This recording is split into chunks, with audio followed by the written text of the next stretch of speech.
Hello people of YouTube, it's Deepak here and welcome to DCS World 1.5 and Leatherneck Sims Mig21bis. Today I'm going to be demonstrating the use of the freefall bombs in the MiG-21. This will be a very similar mission to the one that I did previously with the rockets, with the unguided rockets. Very similar type of delivery, but you have to set up your aircraft in a slightly different way, and your initial position is slightly different. You want to be above 3,000 meters, and you want to make a dive at an angle of around about 30 degrees. But apart from that, most of the other settings are pretty much the same. So the first thing that we'll do is we'll go through the setup of the aircraft. I've got it in active pause, just as in the previous video, and we work left to right on the top panel here. We want to make sure our master mode is in ground, pop missile into neutral, and you'll notice on the selector, actually bombs and rockets, which are these two columns here in this part of the selector, it's the same positions. So where you would have a ripple length selection of 4, 8 or 16 for the rockets, for the bombs we use the same positions to mean that we're going to drop from pylons 1 and 2, or from 3 and 4, or from 1 and 4. You always have to do, 1 to 4 actually is what that actually means. That means everything all at once. Those are the only options. We're actually going to make 2 passes. We're carrying 4 Fab 250 bombs. These are general purpose freefall bombs. I've got them all mounted on the aircraft there. And we're going to drop from 1 and 2, which are the inner pylons first, and then we'll make a second pass with 3 and 4. So I pop that into 1 and 2. On my gun sight, we want to be in launch mode, bombardment mode, which is down, and then automatic.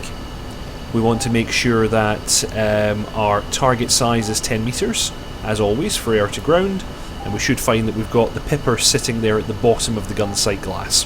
So that's perfect. That's all the setup for the weapons selection panel. Now if I go down to the radar, I'm going to pop the radar into beam mode. That's going to feed the range indication here on the gun sight. And also I'm going to fence the aircraft in.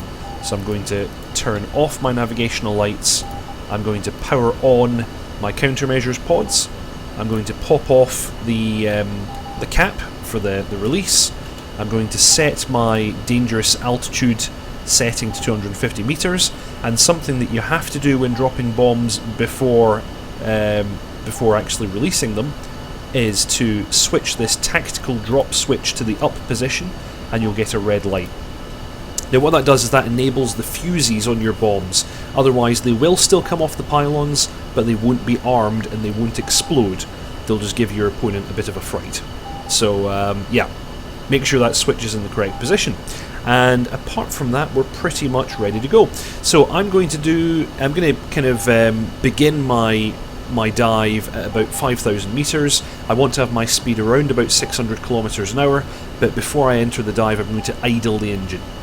So let's get going. Let's see if I can do the little octopus maneuver that's required to get active pause off. Let's get that throttle up, let's level the aircraft out.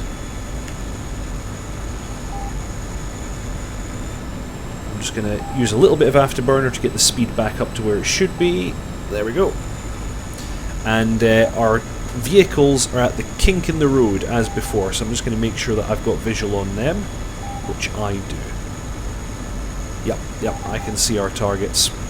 Good stuff. Okay, so we're basically ready to begin as of now, actually. So I'm going to disengage my recovery mode. I'm going to throttle the engine back, and while maintaining the aircraft in positive G,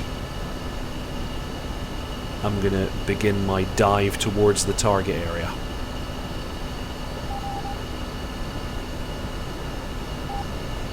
There we go.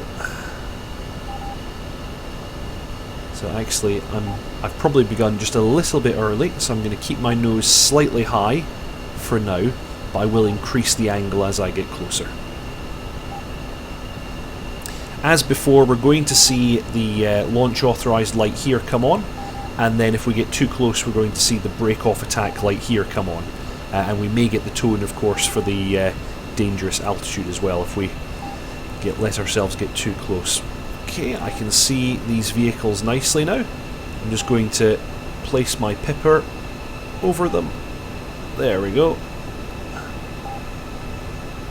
Got the red light. Drop and throttle up and pull away. And as before, we need to make sure that we do not exceed 5G.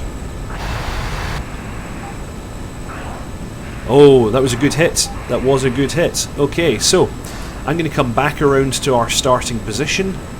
Oh, some secondaries there. And do that again. We'll make a second pass, dropping the other 2 bombs from the other 2 pylons. Okay, I'm going to go afterburners off now and continue my climb at mill power. So, to re-attack, all we need to do is flip our weapon selector to 3 and 4 so that we drop the other 2 pylons. And I'm going to get a little bit of distance there before I turn around and re-attack. I also want to actually, a bit more burner, I want to regain that altitude that I lost there. You do lose quite a lot of altitude quite quickly, so you do need to make sure that your starting altitude is correct. Okay, I'm going to bring her around. Just on mill power, watching very carefully our G meter, otherwise we will lose our ordnance.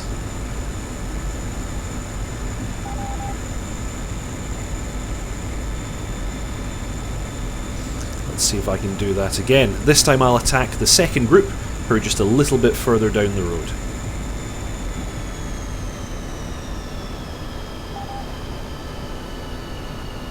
You can see some members of the first group at least are burning nicely. We've done an okay job there.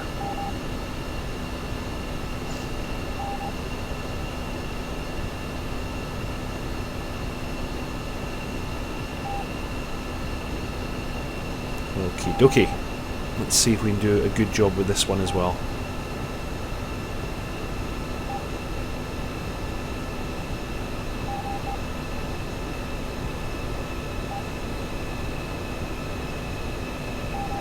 Okay, got the light. Drop. And pulling away. Nope, we've got our dangerous altitude tone. We're away again. Oh, and that's another impact. Looks like 2 vehicles are out. Yep, and some secondary explosions there as well. So, those were 2 successful drops there. Not too bad at all. Okay, well that pretty much completes that demonstration of freefall bombs in the MiG-21. I'm just going to level the aircraft out here. Just going to pop it into pause, and I'll very quickly go back over the setup again. So, master mode switch in ground, missile switch in neutral. Your selector needs to be set for either pylons 1 and 2, which are the inner, 3 and 4, which are the outer, or 1 to 4, which will drop all 4 at once. You need to have your gun sight set to launch, bombardment, and automatic. Pipper size to 10 meters. Radar on and in beam mode.